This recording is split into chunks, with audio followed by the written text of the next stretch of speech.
तो जिसके हाथ में जो आया, किसने पत्थर फेंकना शुरू कर दिया, किसी ने ड्रोन, किसी ने मिसाइल। तो अब जो टर्निंग पॉइंट था, जो मैं शायद यहां पे खुले में ना बता पाऊं, अगर ये लड़ाई आगे बढ़ती तो इसमें क्या होना था, वो जिसको समझ में आना था उसको समझ में आ चुका था। आपसे टर्निंग पॉइंट जो था, दो स्टेज पे देखना चाहिए आपको। सबसे पहले टर्निंग पॉइंट तो ये था, जो 22 मिनट की हमारी, जो हमने टेरर टारगेट्स पे जो स्ट्राइक की थी, उस 22 मिनट से सबसे पहले तो क्या हुआ था कि जो उनका डिसीजन मेकिंग साइकिल था अपोजिट साइड का, वो बिल्कुल हिल गया था।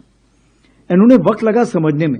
एंड चूंकि वक्त लगा तो जिसके हाथ में जो आया, किसने पत्थर फेंकना शुरू कर दिया, किसी ने ड्रोन, किसी ने मिसाइल।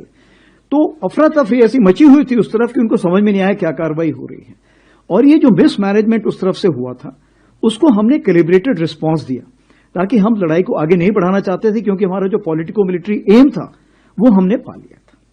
दूसरा जो टर्निंग पॉइंट था, जो मैं शायद यहां पे खुले में ना बता पाऊं, बट 10 तारीख को सवेरे कुछ ऐसे निर्देश तीनों सेनाओं को दे दिए गए थे कि अगर ये लड़ाई आगे बढ़ती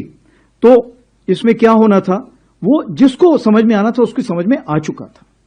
तो चूंकि उसके समझ में आ चुका था, इसीलिए फिर जैसे कि 9:30 के आसपास हमारे डीजीएम उस टाइम घई साहब थे, तो यहां बैठे हुए हैं, और उस चीज को मद्देनजर रखते हुए, उस चीज को समझते हुए, क्यों उनके पास सैटेलाइट से एक पूरी खबर थी कि कौन सा शिप, कौन सा स्ट्राइक कोर या पिवट कोर या कौन सा एयरक्राफ्ट कहां मूव